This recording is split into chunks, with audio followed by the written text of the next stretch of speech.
Praise the lord ಪ್ರಿಯರೇ, ದೇವರ ಅತಿ ಪರಿಶುದ್ಧವಾದ ನಾಮಕ್ಕೆ ಸ್ತೋತ್ರವಾಗಲಿ. ನಾವು ಮತ್ತಾಯನ ಬರೆದ ಸುವಾರ್ತೆ 1ನೇ ಅಧ್ಯಾಯದಿಂದ ಹಿಡಿದು 5ನೇ ಅಧ್ಯಾಯದ 41ನೇ ವಾಕ್ಯದವರೆಗೆ ತಿಳಿದುಕೊಂಡೆವು. ಇವತ್ತು ನಾವು 42ನೇ ವಾಕ್ಯವನ್ನು ತಿಳಿದುಕೊಳ್ಳುವಾಗ ಇದು ಸ್ವಲ್ಪ ಗಂಭೀರವಾದಂಥ ವಿಷಯ. ಇದನ್ನು ನಾವು ತಿಳಿದುಕೊಳ್ಳುವಾಗ ದೇವರು ತಾನೇ ತನ್ನ ನಾಮವನ್ನು ಮಹಿಂಪಡಿಸಿಕೊಳ್ಳಲಿ.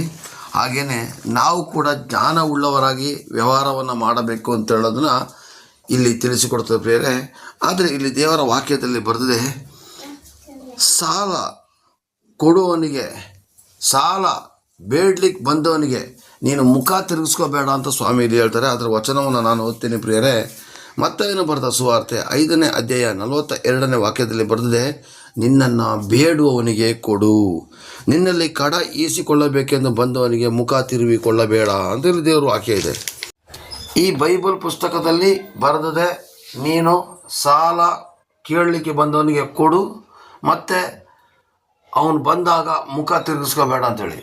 ಆದರೆ ಸಾಲ ಕೊಡ್ತಾನೇ ಹೋದರೆ ಈಸ್ಕೊಳ್ಳೋಂಥ ಜನಗಳು ತುಂಬ ಇರ್ತಾರೆ. ನಾವು ಕೆಲವೊಂದು ವಿಷಯಗಳ ಜ್ಞಾನ ಉಳ್ಳವರಾಗಿ ನಾವು ಬೇಡ್ಕೊಳ್ಳಿಕ್ಕೆ ಬಂದವರಿಗೆ ಕೊಡಬೇಕು, ಕೆಲವೊಂದು ವ್ಯಕ್ತಿಗಳಿಗೆ ಮುಖ ತಿರುಗಿಸ್ಕೋಬಾರ್ದು. ಇದರ ಬಗ್ಗೆ ನಾನು ಇವತ್ತು ನಿಮಗೆ ತಿಳಿಸ್ತಾ ಇದ್ದೀನಿ. ಈ ಸಾಲ ಅಥವಾ ಕಡ, ಇಲ್ಲಿ ಕಡ ಅಂತಲೇ ಬರೆದಿದೆ, ಅದು ಒರಿಜಿನಲ್ ಕನ್ನಡ, ಹಳೆ ಕಾಲದ ಕನ್ನಡ. ಕಡ ಈಸಿಕೊಳ್ಳಲು ಬಂದವನಿಗೆ ಮುಖ ತಿರುವಿಕೊಳ್ಳಬೇಡ ಅಂದರೆ ಸಾಲ ಕೇಳಲಿಕ್ಕೆ ಬಂದವನಿಗೆ ಮುಖ ತಿರುಗಿಸ್ಕೋಬೇಡ ಅಂತೇಳಿ. ಹಾಗಾದರೆ ಸಾಲ ಕೇಳಲಿಕ್ಕೆ ಬರುವಂಥ ವ್ಯಕ್ತಿಗಳಲ್ಲಿ ಅಥವಾ ನಿಮ್ಮನ್ನು ಬೇಡಲಿಕ್ಕೆ ಯಾವುದಾದ್ರೂ ಒಂದು ವಿಷಯದ ಬಗ್ಗೆ ಬೇಡಬಹುದು. ಬೇಡಲಿಕ್ಕೆ ಬರೋದು 2 ಥರವಾದ ವಿಧವಿದೆ. ಒಂದನೇದಾಗಿ, ನಿಜವಾಗಿ ಕಷ್ಟದಲ್ಲಿದ್ದು ಅವಶ್ಯಕತೆ ಇರುವವರಿಗೆ ಸಾಲ ಕೊಡಬೇಕು. ಅಂದರೆ ಜ್ಞಾನೋಕ್ತಿ 19:17 ಬರೆದಿದೆ, ಬಡವರಿಗೆ, ಕಷ್ಟದಲ್ಲಿ ಇರೋರಿಗೆ ಸಹಾಯ ಮಾಡಿದ್ರೆ ಅಥವಾ ಬೇಡಿಕೊಂಡವರಿಗೆ ಕೊಟ್ಟರೆ ನೀವು ಅದು ದೇವರಿಗೆ ಸಾಲ ಕೊಟ್ಟ ಹಾಗೆ ಅಂತೇಳಿ ಸ್ವಾಮಿ ಇಲ್ಲಿ ಹೇಳ್ತಾರೆ.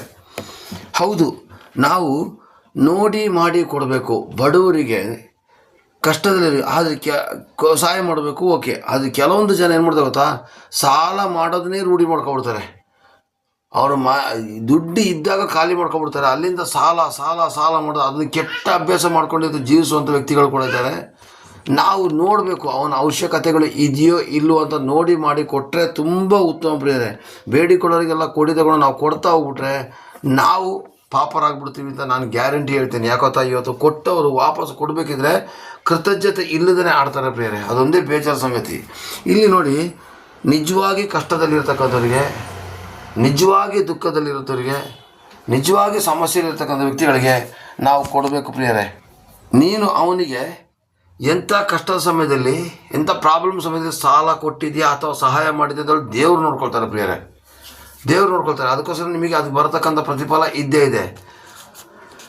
ಇವತ್ತು ಏನಾಗ್ತದೆ ಅಂದರೆ, ಪೋಲಿಗಳಿಗೆ, ಪೋಖರಿಗಳಿಗೆ, ಕುಡುಕರಿಗೆಲ್ಲ ಸಾಲ ಕೇಳಿದ್ರೆ ಕೊಡ್ತಾರೆ. ಅದರ ನಿಯತ್ತಾಗಿ ಮನೆಯಲ್ಲಿ ತಿನ್ನಲಿಕ್ಕೆ ಅಕ್ಕಿ ಇಲ್ಲ ಅಂದರೆ ಸಾಲ ಕೊಡೋರು ಭಾಳ ಕಡಿಮೆ. ನನ್ನ ಮಗಳು ಹುಷಾರಿಲ್ಲ, ನನ್ನ ಮಗ ಹುಷಾರಿಲ್ಲ, ನನ್ನ ಕುಟುಂಬದಲ್ಲಿ ಈ ಥರ ಪರಿಸ್ಥಿತಿ ಅಂತ ನಿಯತ್ತಿನಲ್ಲಿ ಕೇಳೋದ್ರೆ ಸಾಲ ಸಿಗ್ತಾ ಇಲ್ಲ. ಆದರೆ ಮೋಸ ಮಾಡೋರಿಗೆ, ಅನ್ಯಾಯ ಮಾಡೋದ್ರಿಗೆ ಇವತ್ತು ಸಾಲ ಸಿಗ್ತಾ ಇದೆ, ಸಹಾಯ ಸಿಗ್ತಾ ಇದೆ. ಅಂಥವ್ರಿಗೆ ಕೊಟ್ಟು ಮೋಸ ಹೋಗುವಂಥ ಜನಗಳಿದ್ದಾರೆ ಪ್ರಿಯರೇ. ಇವತ್ತು ಏನಾಗ್ತಿದೆ ಅಂದರೆ, ಅಂಥವರಿಂದಾಗಿ ಒಳ್ಳೆಯವ್ರಿಗೂ ಕೂಡ ಸಹಾಯ ಮಾಡಲಿಕ್ಕೆ ಮನಸ್ಸು ಬರೋದಂಥ ಪರಿಸ್ಥಿತಿ ಬರ್ತಾ ಇದೆ ಪ್ರಿಯರೇ. ಇವತ್ತು ಏನಾಗ್ತಿದೆ, ಸಾಲ ಕೇಳಲಿಕ್ಕೆ ಬಂದವರಿಗೆ ಕೊಡಬೇಕು ಅಂತ ಮನಸ್ಸಿರ್ತದೆ. ಆದರೆ 1, 2, 3 ಜನನ ಮೋಸ ಮಾಡೋ ಕಾರಣಕ್ಕೋಸ್ಕರ ಯಾರಿಗೂ ಕೊಡೋದು ಬೇಡ ಅಂತ ಹೇಳಿದ ತೀರ್ಮಾನಕ್ಕೆ ಬಂದುಬಿಡ್ತಾರೆ ಜನ. ನಾವು ಕರ್ತನಿಗೆ ಒಪ್ಪಿಸಿ ಅಂಥವರಿಗೆ ಸಾಲ ಕೊಡೋ ಪ್ರಿಯರೇ. ಇವತ್ತು ನಿಜವಾದ ಕಷ್ಟದಲ್ಲಿ ಇರೋರಿಗೆ, ದುಃಖದಲ್ಲಿರೋರಿಗೆ ಸಹಾಯ ಮಾಡುವಾಗ ನಾವು ಹಿಂದೇಟು ಹಾಕೋದು ಬೇಡ. ಯಾಕೆಂದರೆ ದೇವರು ನಮ್ಮ ಸಹಾಯವನ್ನು ಗುರುತಿಸಿ, ಅವರು ಕೊಡದೇ ಇದ್ದರೂ ಕೂಡ, ಕೃತಜ್ಞತೆ ತೋರಿಸೋದನ್ನೇ ಕೊಡದೇ ಇದ್ದರೂ ಕೂಡ ದೇವರು ಯಾವುದಾದ್ರೂ ಒಂದು ರೂಪದಲ್ಲಿ ನಿಮಗೆ ಆ ಹಣವನ್ನು ಬರುವಾಗೆ ಮಾಡೇ ಮಾಡ್ತಾರೆ. ನೀನು ಏನಕ್ಕೆ ಕೊಟ್ಟಿದ್ದೀಯ ಅಂತ ಗೊತ್ತಿರ್ತದೆ. ಆದರೆ ಕೆಲವೊಂದು ಜನ, ಇಲ್ಲಿ ನೋಡಿ ಕೆಳಗಡೆ ವಾಕ್ಯದಲ್ಲಿ ಬರೆದಿದೆ, ನಿನ್ನಲ್ಲಿ ಕಡ ಈಸಿಕೊಳ್ಳಲು ಬಂದನಿಗೆ ಮುಖ ತಿರುವಿಕೊಳ್ಳಬೇಡ. ಇವತ್ತು ಈ ಹಳ್ಳಿಗಳಲ್ಲಿ ಬಹಳ ಒಂದು ಸಂಪ್ರದಾಯ ಇದೆ. ಮಂಗಳವಾರ ಹಣ ಕೊಡಬಾರ್ದು, ಶುಕ್ರವಾರ ಹಣ ಕೊಡಬಾರ್ದು, ಅಮಾವಾಸ್ಯೆ ದಿವಸ ಹಣ ಕೊಡಬಾರ್ದು, ಹುಣ್ಣಿಮೆ ದಿವಸ ಕೊಡಬಾರ್ದು, ಸಾಯಂಕಾಲ 6 ಗಂಟೆ ಮೇಲೆ ಏನೇ ಬೇಡ್ಕೊಂಡು ಬಂದರೂ ಕೊಡಬಾರ್ದು ಅಂತ ಹೇಳೋಂಥ ಪದ್ಧತಿ ಇರ್ತದೆ ಪ್ರಿಯರೇ. ಇದನ್ನು ಮಾಡಲಿಕ್ಕೆ ಹೋಗಬೇಡಿ, ದಯವಿಟ್ಟು ಮಾಡೋಕ್ಕೆ ಹೋಗಬೇಡಿ. ಒಬ್ಬ ಕಷ್ಟದಲ್ಲಿರೋಂಥ ವ್ಯಕ್ತಿಗೆ ನೀವು ಆ ಮಂಗಳವಾರ, ಶುಕ್ರವಾರ, ಅಮಾವಾಸ್ಯೆ, ಹುಣ್ಣಿಮೆ 6 ಗಂಟೆ ಮೇಲೆಲ್ಲ ನೀವು ಸಹಾಯ ಮಾಡೋದಾದರೆ, ಅವನ ಸಮಸ್ಯೆ ಪರಿಹಾರ ಆಗೋದಾದರೆ ಅದರ ಆಶೀರ್ವಾದ ನಿಮಗೆ ತಪ್ಪುವುದೇ ಇಲ್ಲ ಪ್ರಿಯರೇ. ಇದಂತೂ ಗ್ಯಾರಂಟಿ ಹೇಳ್ತೀನಿ. ನೀವು ಮೂಢನಂಬಿಕೆಗಳಿಗೆ ಒಳಗಾಗದಂತೆ ಕಷ್ಟದಲ್ಲಿರುವಂಥ ಪರಿಸ್ಥಿತಿಗಳನ್ನು ನೋಡಿ ಸಹಾಯ ಮಾಡೋದಾದರೆ ನಿಮಗೆ ಬರುವಂಥ ಪ್ರತಿಫಲ ತಪ್ಪೋದಿಲ್ಲ. ಒಂದು ಉದಾಹರಣೆ ಹೇಳ್ತೀನಿ. ಒಬ್ಬ ವ್ಯಕ್ತಿ ಸಾಯುವ ಸ್ಥಿತಿಲಿರ್ತಾನೆ. ಆಗ ಒಬ್ಬ ಬಂದ್ಬಿಟ್ಟು ನಿಮ್ಮ ಹತ್ರ ಒಂದು 500 ರೂಪಾಯಿ ಕೊಡೋದು ಕೇಳ್ತಾರೆ. ನಿಜವಾಗಿ ನಿಮ್ಮ ಹತ್ರ ಇದ್ದರೆ ನೀವು ಕೊಡಲೇಬೇಕು. ನೀವು ಕೊಡೋದು 500 ರೂಪಾಯಿಲಿ ಅವನು ಕರ್ಕೊಂಡೋಗಿ ಹಾಸ್ಪಿಟ್ಲಿಗೆ ಸೇರಿಸಿದ್ರೆ ಅವನ ಜೀವ ಉಳಿಲೂಬಹುದು. ನೀವು ಕೊಡದೇ ಇದ್ದರೆ ಅವನ ಒಂದು ಸಾವಿಗೆ ನೀವೇ ಕಾರಣ ಆಗ್ಬೋದು ಪ್ರಿಯರೇ. ಉದಾಹರಣೆಗೆ ಪುನಃ ಇನ್ನೊಂದು ಸಲ ಹೇಳ್ತೀನಿ. ಒಬ್ಬ ವ್ಯಕ್ತಿ ಸಾಯುವಂಥ ಪರಿಸ್ಥಿತಿಯಲ್ಲಿ ಇದ್ದರೂ ಕೂಡ ಮಂಗಳವಾರ, ಸೋಮವಾರ ಅದು ಇದು ಮೂಢನಂಬಿಕೆಗೊಳಗಾಗಿ ನೀವು ಕೊಡಲಿಲ್ಲ ಅಂತ ತಿಳ್ಕೊಳ್ಳಿ. ಆ ವ್ಯಕ್ತಿ ಸತ್ತೋದ್ರೆ ಆ ಸಾವಿಗೆ ಕೊಡದೇ ಇರತಕ್ಕಂಥ ವ್ಯಕ್ತಿನೇ ಕಾರಣ ಆಗಿರ್ತಾನೆ. ಆ ಕಾರಣಕ್ಕೋಸ್ಕರ ನಾನು ಹೇಳ್ತಾ ಇದ್ದೀನಿ ಪ್ರಿಯರೇ, ಅವ್ರು ರಿಟರ್ನ್ ಕೊಟ್ಟರೆ ಅವರಿಗೆ ಆಶೀರ್ವಾದ, ಕೊಡದಿದ್ದರೆ ದೇವರು ನಿನ್ನನ್ನಂತೂ ಹಾಳು ಮಾಡೋದಿಲ್ಲ, ನಿನ್ನನ್ನು ತುಂಬಿಸ್ತಾರೆ. ಇವತ್ತು ಕೂಡ ನಾವು ಯಾರಿಗಾದರೂ ಕೊಡಬೇಕಿದ್ರೆ ನಂಬಿಕೆ ಮೇಲೆ ದೇವರಲ್ಲಿ ಪ್ರಾರ್ಥನೆ ಮಾಡಿ ಕೊಡ್ತೀವಿ ಪ್ರಿಯರೇ.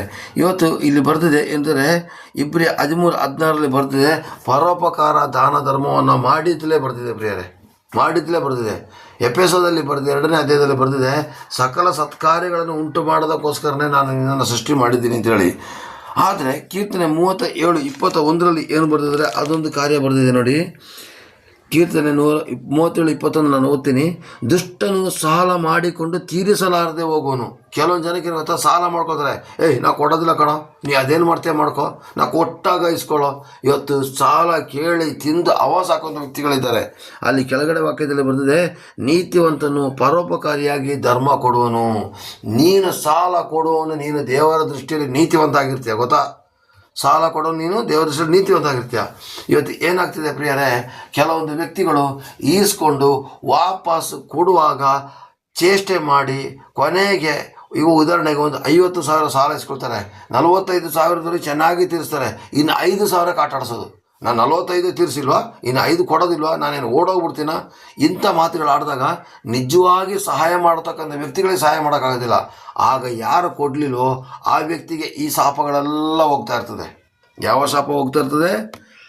ನಿನ್ನಿಂದ ಒಬ್ಬ ವ್ಯಕ್ತಿಯಿಂದ ಇನ್ನೊಬ್ಬ ಒಳ್ಳೆ ವ್ಯಕ್ತಿ ಕೊಡಲಿಕ್ಕೆ ಆಗದಂತೆ ಮಾಡಿದ್ರೆ, ಅಂದರೆ 2-3 ಜನ ಮೋಸ ಮಾಡಿಬಿಟ್ರೆ ಇಟ್ಕೊಳ್ಳಿ, ಆವಾಗ ಇದ್ದಕ್ಕಿದ್ದಾಗೇ ನಾನೊಂದು ತೀರ್ಮಾನ ಮಾಡ್ತೀನಿ, ಇನ್ನು ಮುಂದಕ್ಕೆ ಯಾರಿಗೂ ಸಾಲ ಕೊಡೋದಿಲ್ಲ ಅಂತೇಳಿ. ಆಗ ನಿಜವಾದ ಕಷ್ಟದಲ್ಲಿರೋ ಒಬ್ಬ ವ್ಯಕ್ತಿ ಬಂದು ಕೇಳಿದಾಗ, ನಾನು ಈ ಹಳೆ ವ್ಯಕ್ತಿಗಳನ್ನು ನೆನೆಸ್ಕೊಂಡು ಕೊಡದೇ ಇದ್ದಾಗ ಆ ಕುಟುಂಬಕ್ಕೆ ಆಗಿರೋ ತೊಂದರೆಗಳಿಗೆ ಮೊದಲು ಸಾಲ ಮಾಡಿ ಮೋಸ ಮಾಡಿದ್ದಾರೆ ನೋಡಿ, ಅವರೇ ಕಾರಣರಾಗ್ತಾರೆ. ಅದಕ್ಕೋಸ್ಕರ ಪ್ರಿಯರೇ, ನಾನು ಹೇಳ್ತಾ ಇದ್ದೀನಿ, ನೀವು ಸಾಲ ಈಸ್ಕೊಂಡ್ರೆ ದಯವಿಟ್ಟು ರಿಟರ್ನ್ ಕೊಡಲಿಕ್ಕೆ ಕಲೀರಿ. ನೀವು ಕೊಡದೇ ಇದ್ದಾಗ ಇನ್ನೊಬ್ಬ ಒಳ್ಳೆಯವರಿಗೆ ಸಹಾಯ ಮಾಡಲಿಕ್ಕೆ ಆಗದಂಥ ಕೈಯಾಗಿ ನೀವು ಅವ್ರನ್ನ ಮಾರ್ಪಡಿಸ್ತೀರ. ಇನ್ನೊಂದು ಸಲ ಹೇಳ್ತೀನಿ ಕೇಳಿ, ನೀವು ದಯವಿಟ್ಟು ಹೇಳ್ತಾ ಇದ್ದೀನಿ, ಸಾಲ ಈಸ್ಕೊಳ್ತೀರಾ, ದಯವಿಟ್ಟು ಅದನ್ನು ರಿಟರ್ನ್ ಮಾಡಿ. ನೀವು ರಿಟರ್ನ್ ಮಾಡದೇ ಇದ್ದರೆ ಅವರು 1, 2, 3 ಜನ ಕೊಟ್ಟಾದ್ಮೇಲೆ ಅವ್ರು ಏನು ಮಾಡ್ತಾರೆ, ನಾನು ಕೊಟ್ಟಿದ್ದು ಯಾವುದನ್ನ ರಿಟರ್ನ್ ಬರ್ತಾಯಿಲ್ಲ ಅಂಥೇಳಿ ಇನ್ನು ಯಾರಿಗೆ ಕೊಡೋದಿಲ್ಲ ಅಂತ ತೀರ್ಮಾನ ಮಾಡಿದಾಗ, ಕಷ್ಟದಲ್ಲಿರೋರಿಗೆ ದುಃಖದಲ್ಲಿರೋರು ಬಂದಾಗ ಅವರು ಕೊಡದೇ ಇದ್ದಾಗ ಆ ಒಂದು ಕಷ್ಟದಲ್ಲಿರೋನ ಕಣ್ಣೀರು ಈ ಸಾಲ ಈಸ್ಕೊಂಡು ನೀವು ಕೊಡದೆ ಆಟಾಡಿಸ್ತಿರೋ ನಿಮಗೆ ತಗೊಳ್ತದೆ. ಆ ಕಾರಣಕ್ಕೋಸ್ಕರ ಸಾಲ ಕೊಡುವಾಗ ನಾವು ಯೋಚನೆ ಮಾಡಿ ಕೊಡೋದು ತುಂಬ ಉತ್ತಮ ಅಂತ ನಾನು ಹೇಳ್ತೀನಿ. ಯಾಕೆಂದರೆ ಕೆಲವೊಂದು ಜನಕ್ಕೆ ಸಾಲ ಮಾಡೋದೊಂದು ಆ ಒಂದು ಚಟತರ ಆಗ್ಬಿಟ್ಟಿದೆ. ಸಾಲ ಮಾಡಿ ಅದು ತುಪ್ಪ ತಿನ್ನಬೇಕು ಅಂತ ಹೇಳೋದು ಆಸೆಯಲ್ಲಿ ಇರೋಂಥ ತುಂಬ ಜನ ಇದ್ದಾರೆ. ಅಂಥವ್ರನ್ನ ನೋಡಿ ಮಾಡಿ ಕೊಡಲಿಕ್ಕೆ ಹೋಗಬೇಡಿ. ಎರಡನೇದಾಗಿ, ಮನೆಯಲ್ಲಿ ಕೆಲಸ ಮಾಡಿದ್ರೆ ಸೋಮಾರಿಯಾಗಿ ಇದ್ದುಕೊಂಡು ಯಾರು ಕೇಳ್ತಾರೋ ಸಾಲನ, ಅಂಥವ್ರಿಗೆ ಸಾಲ ಸಹಾಯ ಮಾಡೋಕ್ಕೆ ಹೋಗಬೇಡಿ. ಕುಡುಕರು ಪಡಕರು ಬಂದು ಕುಡಿಯೋದಕ್ಕೆ ಅದಕ್ಕೆ ಸಾಲ ಸಹಾಯ ಕೇಳಿದಾಗ ದಯವಿಟ್ಟು ಕೊಡಬೇಡಿ. ನಿಜವಾಗಿ ಕಷ್ಟದಲ್ಲಿರೋರಿಗೆ, ದುಃಖದಲ್ಲಿರೋರಿಗೆ ಅಂಥವ್ರನ್ನ ನೋಡಿ ನಾವು ಸಹಾಯ ಕೊಟ್ಟರೆ ದೇವರ ಆಶೀರ್ವಾದ ಮಾಡೇ ಮಾಡ್ತಾರೆ ಪ್ರಿಯರೇ. ಹಾಗಾದರೆ ಬೇಡಿ ಕೊಡಿದಾಗ ಪೋಲಿಗಳಿಗೆ, ಮೋಸ ಮಾಡೋರಿಗೆ, ಅನ್ಯಾಯ ಮಾಡೋರಿಗೆ ಕೊಡಬೇಕು ಅಂತ ನಾನು ಹೇಳ್ತಾ ಇಲ್ಲ. ನೀವು ಮೂಢನಂಬಿಕೆಗಳ ಪ್ರಕಾರ ಅಮಾವಾಸ್ಯೆ, ಹುಣ್ಣಿಮೆ ಅದು ಇದು ತಿಳಿದಾನೆ ಕಷ್ಟದಲ್ಲಿರುವಂಥವ್ರಿಗೆ ನೀವು ಸಹಾಯ ಮಾಡಿ. ಅವರು ರಿಟರ್ನ್ ಕೊಟ್ಟರೆ ಅವರಿಗೆ ಆಶೀರ್ವಾದ, ಕೊಡದಿದ್ದರೆ ನಿಮಗೆ ದೇವರು ನಿಮ್ಮನ್ನಂತೂ ಪಾಪರ್ ಮಾಡೋದಿಲ್ಲ. ಕೊಟ್ಟಂಥ ಕೈಗಳನ್ನು ದೇವರು ಆಶೀರ್ವಾದ ಮಾಡ್ತಾರೆ ಹೊರತು ಕೊಟ್ಟ ಕೈಗಳನ್ನು ದೇವರು ಬರಿಗೈಯಾಗಿ ಮಾಡೋದಿಲ್ಲ. ಇದಂತೂ ಸತ್ಯ. ಆ ಕಾರಣಕ್ಕೋಸ್ಕರ ಪ್ರಿಯರೇ, ದೇವರ ವಾಕ್ಯದಲ್ಲಿ ಬರೆದಾಗೆ ಬೇಡಿಕೊಳ್ಳೋರಿಗೆ ನಾವು ಏನು ಮಾಡಬೇಕು? ಕೊಡಲಿಕ್ಕೆ ಪ್ರಯತ್ನ ಪಡಬೇಕು. ಇಲ್ಲ ಅಂತ ಹೇಳ್ದೇ ಕೊಡಲಿಕ್ಕೆ ಪ್ರಯತ್ನ ಪಡಿ. ನಾನು ಕೂಡ ಇದನ್ನು ಮಾಡ್ತಾ ಇದ್ದೀನಿ. ಅದಕ್ಕೋಸ್ಕರ ನಾನು ನಿಮಗೆ ಹೇಳ್ತಾ ಇದ್ದೀನಿ, ನನ್ನ ಕೈಲಿ ಇದ್ದದನ್ನು ಕೊಡೋದು, ಇನ್ನೊಬ್ರಿಗೆ ಸಾಲ ಮಾಡಿ ಕೊಡೋದು. ಕೆಲವು ಜನ ಇದ್ದಾರೆ ಜಾಮೀನು ನಿಂತ್ಕೊಂಡು ಬಡ್ಡಿಗೆ ತೆಗೆದುಬಿಟ್ಟು ಇನ್ನೊಬ್ರಿಗೆ ಕೊಡೋದು, ಕೊನೆಗೆ ಅವ್ನು ತೀರ್ಸೋದಿದ್ದೆ ಇವ್ರು ಸಿಕ್ಕಾಕೊಳ್ಳೋದು. ಈ ಥರದಲ್ಲೂ ಕೂಡ ಇದೆ. ಅದೆಲ್ಲ ಮಾಡ್ಲಿಕ್ಕೆ ಹೋಗ್ಬಾರ್ದು. ನಿಮ್ಮ ಕೈಲಿ ಇದ್ದರೆ ನೀವು ಸಹಾಯ ಮಾಡಿ, ಇಲ್ಲದ್ರೆ ಇಲ್ಲ ಅಂತ ಹೇಳಿ. ಇನ್ನೊಬ್ಬರ ಕೈಯಿಂದ ಈಸ್ಕೊಂಡು ಅವ್ರಿಗೆ ಕೊಟ್ಟು ಕೊನೆಗೆ ಅವನು ಕೊಡದೇ ಇದ್ದಾಗ ನೀವು ಸಾಲ ತೀರಿಸುವಂಥ ಪರಿಸ್ಥಿತಿ ಬರ್ತದೆ ಪ್ರಿಯರೇ. ಆ ಥರ ಎಲ್ಲ ಮಾಡ್ಲಿಕ್ಕೆ ಹೋಗೋದಕ್ಕಿಂತ ನಿನ್ನ ಕೈಲಿ ಇದ್ದರೆ ಕೊಡು. ನಿನ್ನ ಕೈಲಿ ಇದ್ದಾಗ ನೀವು ಮುಖ ತಿರುಗಿಸ್ಕೋಬೇಡ.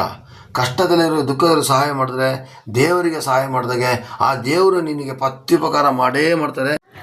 ಆದ್ದರಿಂದ ದೇವರು ನಮ್ಮನ್ನು ಕೈ ಬಿಡೋದಿಲ್ಲ, ನಮಗೆ ಪ್ರತ್ಯುಪಕಾರ ಮಾಡ್ತಾರೆ, ನಮ್ಮನ್ನು ಆಧರಿಸ್ತಾರೆ, ನಮ್ಮನ್ನು ಕರುಣಿಸ್ತಾರೆ, ನಮ್ಮನ್ನು ಅಭಿವೃದ್ಧಿ ಪಡಿಸ್ತಾರೆ. ಆದ್ದರಿಂದ ಬೇಡಿಕೊಳ್ಳುವವರಿಗೆ ಮುಖ ತಿರುಗಿಸಿಕೊಳ್ಳದೆ ಸಹಾಯವನ್ನು ಮಾಡುವರಾಗುವ ದೇವರು ನಿಮ್ಮನ್ನು ಆಶೀರ್ವದಿಸಲಿ. ಆಮೇನ್.